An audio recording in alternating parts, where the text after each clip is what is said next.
Kedua, hikmah yang kedua, biar banyak kontennya dipotong-potong, itu ilmunya Ustaz Sardi.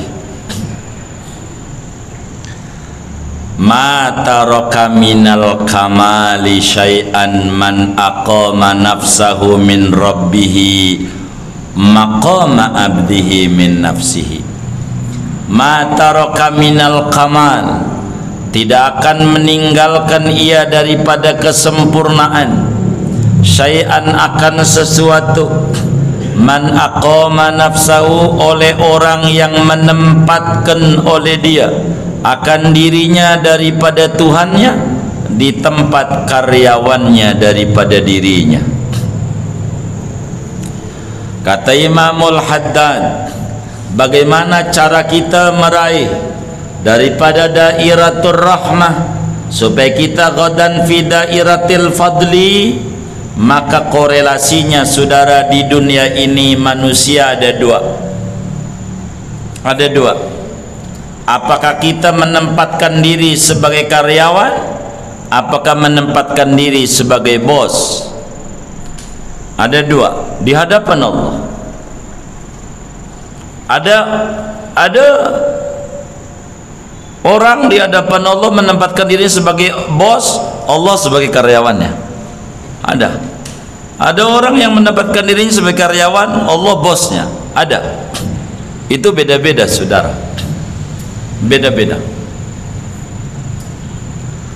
Jadi yang namanya karyawan itu nyuruh apa disuruh? Karyawan tuh nyuruh apa disuruh? Disuruh. Kalau bos tuh nyuruh apa disuruh? Nyuruh. Kalau ada karyawan nyuruh-nyuruh mulu sama bos, karyawan apa namanya? Karyawan apa? Kurang aja. Ada enggak kalau yang pagi-pagi itu, ya Allah, kalau rezeki sedangit turunin. Kalau di bumi keluarin, kalau jauh deketin, kalau seret lancarin, kalau dikit. Yang kayak begitu nyuruh apa disuruh? Saya tanya, nyuruh apa disuruh? Nyuruh. Bos apa karyawan? Wah, yang kayak begini nih nggak masuk di sini. Nggak masuk. Tukang nyuruh-nyuruh. Allah kayak karyawannya, nggak masuk husnul adab. Begitu. Kata Ibnu Athaillah dalam hikamnya, masya'nu wujudat talab. Bukan kedudukan yang tinggi yang adanya nuntut Tuhan mulu. Tuhan dituntut mulu sama dia nggak nuntut dirinya. Begitu. Maka bila mana seorang salik, seorang hamba menempatkan dirinya di mata Allah kayak karyawannya di mata dirinya, maka orang ini enggak bakal meninggalkan salah satu sunnah min sunani sayyidil mursalin. Dia enggak bakal meninggalkan apa yang diajarkan oleh Habibunal Mustafa sallallahu alaihi wasallam. Apa saja yang namanya menuju ke sebuah kesempurnaan, dia kejar. Orang yang menempatkan dirinya seperti karyawan sementara Allah sebagai bosnya, dia tidak bakal meninggalkan bagian-bagian mana yang punya penilaian tinggi di mata bosnya. Dia bakal begitu. Oleh karena kita tidak menempatkan diri kita sebagai hamba, sebagai budak. Kalau ngaku hamba Allah baru ngaku-ngaku doang. Hamba Allah, jangan-jangan bukan hamba Allah, hamba nafsu. Begitu beda. Kadang-kadang hamba Allah ismuhu ghairul musamma, tapi kalau hamba Allah ismuhu ainul musamma, benar-benar hamba, dia bakal menjalankan apa yang Imam Haddad katakan, ma taraka syai'an minal kamal man aqama nafsahu min rabbi maqama abdihi min nafsihi. Itu begitu. Lah kalaulah kita malam ada bola, kita tungguin dari sore MU sama Chelsea lagi main, Liga Inggris jam 2 katanya dini hari, ternyata molor jadwalnya tengah 3, baru 15 menit ngantuk mata kita, udah nggak tahan banget ngantuk. Kira-kira kita matiin TV-nya apa bikin kopi kira-kira? Hah? Matiin TV bikin kopi? Biar apa? Biar melek. Kalaulah kita baca Quran baru seain muab, kira-kira bikin kopi apa sedekah? Kayaknya belum dah jadi hamba Allah, belum, hamba nafsu tuh begitu kayaknya, belum hamba Allah, belum begitu. Kalau buat Allah sedekah, enggak pakai bikin kopi biar melek, enggak. Tapi kalau buat nafsu kudu bikin kopi, begitu. Jadi kita ini harus menempatkan sebagai budak sama Allah. Yang namanya budak nggak pernah protes. Apa aja yang dilakukan oleh bos pasti baik, begitu, pasti baik. Laksana anak di mata orang tua, dia baik. Yakin emaknya, andai dia nyuntik itu bagus, bukan karena marah bapak kita nyuntik kita, agar supaya sembuh. Tuhan memberikan kita tugas-tugas bukan karena membebani kita, enggak ada beban, tapi bentuk penghormatan Allah buat kita. Maka sholat itu asik. Inilah orang yang menempatkan dirinya seperti karyawan di mata bos. Kalau kita enggak, masih jauh lah kita orang. Adzan aja antara maghrib isya ini beda sambutan kita. Kalaulah puasa nih, adzan maghrib alhamdulillah, maghrib alhamdulillah. Tapi pas dengar adzan isya, Allahu Akbar, astagfirullah, belum ngopi, belum ngerokok, udah isya aja, cepet amat ya. Ada nggak yang kayak begitu tuh? Yang mana orangnya? Ini kok beda cara nyambut. Alhamdulillah masih ngalamin isya ya Rabb. Enggak, ya Allah udah isya aja, begitu. Begitu, mana belum ngerokok lagi, begitu. Jadi enggak ini. Tapi kalau orang itu menempatkan dirinya di mata Allah seperti dia karyawan, maka ketika Allah tuntut udhuni, Anda berdoa, doa saja. Kenapa wali-wali Allah, Imam Haddad, Imam Abdul Hasan Asyadzili, Imam Ghazali, Abdul Qadir Jilani, ya Allah wiridannya Abdul Hasan Asyadzili setebal begini, ada Hizbul Bar, Hizbul Bahar, Hizb Nasr, Hizbul Hamdi, Hizbul Fath, Hizbul Rizq, macam-macam. Kenapa ini doa banyak ini? Apa ngatur Tuhan? Bukan. Dia tidak. Setiap doa yang dilakukan oleh wali-wali Allah bukan karena nuntut Tuhan, tapi menjalankan perintah Tuhan. Dia berdoa karena perintah, bukan karena kebutuhan. Kalau kita orang nih doa karena kebutuhan, sehingga sholat duha warungnya udah laris, terus apa berhenti? Nah, yaitu kelas kita. Tapi karena mereka karena perintah nggak berhenti. Mau dia laris mau kagak itu urusan Tuhan, yang penting sholat duha. Kalau kita kan enggak begitu. Kalau lagi dagang macet-macet, mana itu ratib ya, mana itu ratib tasbih, begitu malamnya. Itu kita. Gitu, itu kelasnya. Nah ini nih orang yang belum menempatkan dirinya seperti kelas budak. Jadi begitu. Jadi dia menuntut dirinya untuk mendekatkan dirinya kepada Allah dengan mengerjakan amaliyah sunnah-sunnah. Itu namanya syai'an minal kamal.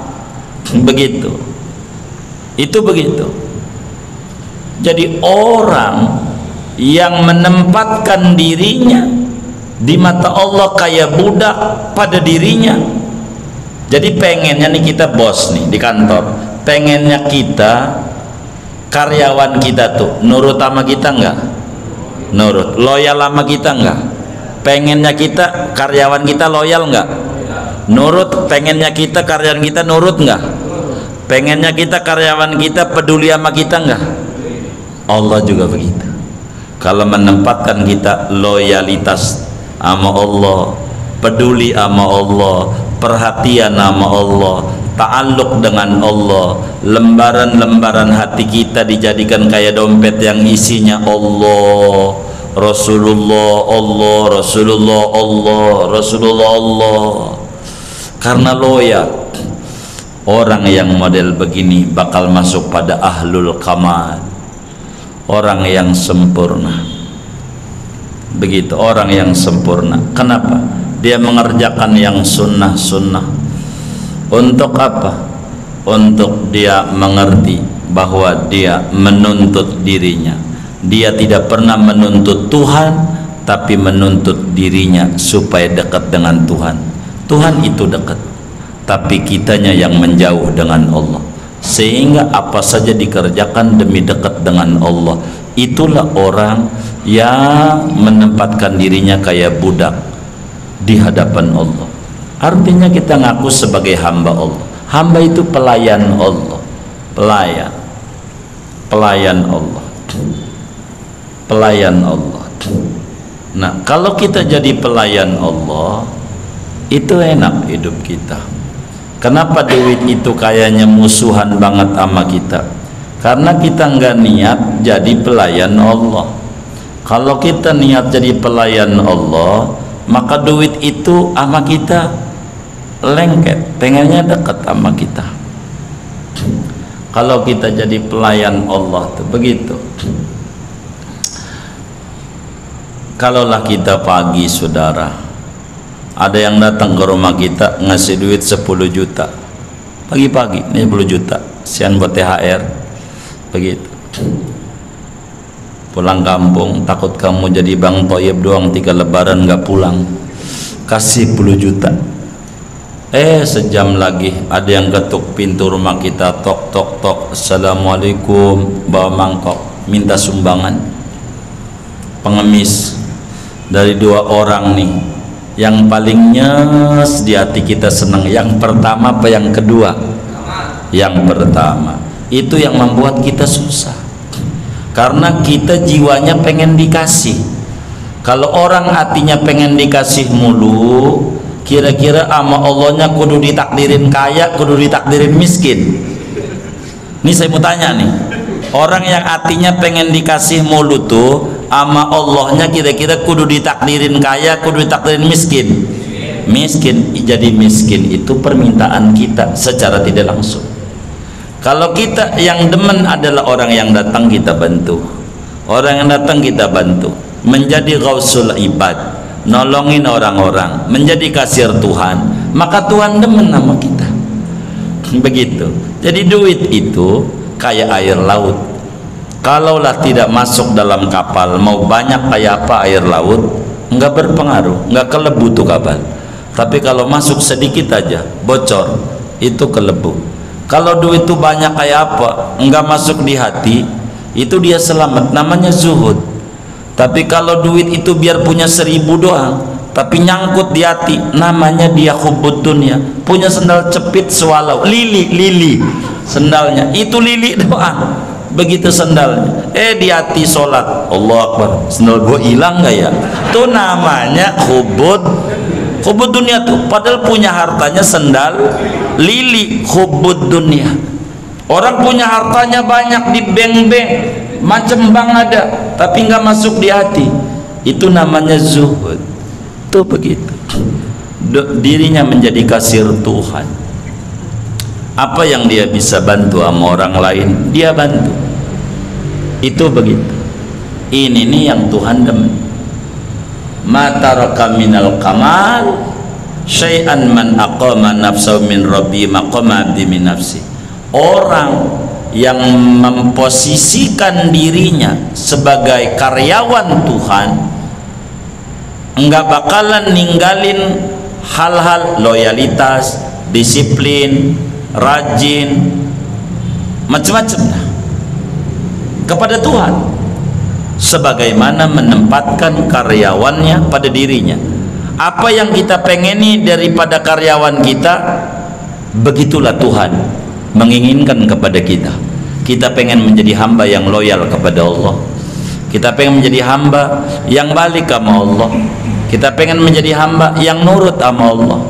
kita kurang mau nurut sama Allah, kurang begitu, maka loyalnya orang itu kepada Allah, bagaimana dia menempatkannya dia dalam masalah kamal ini. Itu satu. Dua, jadi posisikan diri kita kalau pengen tinggi derajatnya di hadapan Allah seperti posisi keinginan kita pada karyawan kita. Pengennya apa yang kita ingin dari karyawan kita, itulah posisikan kita jadi karyawan. Kita pengen karyawan kita loyal, kita juga kudu loyal sama Allah. Kita pengen karyawan kita rajin, kita kudu rajin sama Allah. Kita pengen karyawan kita ini banyak konsultasi sama kita, kita juga harus banyak konsultasi sama Allah, kudu dekat sama Allah. Inilah orang-orang yang ahlul kamal, orang-orang yang tinggi. Begitu. Maka itulah doa yang disebut dalam tarai Allah maj'alna bil imani kamili.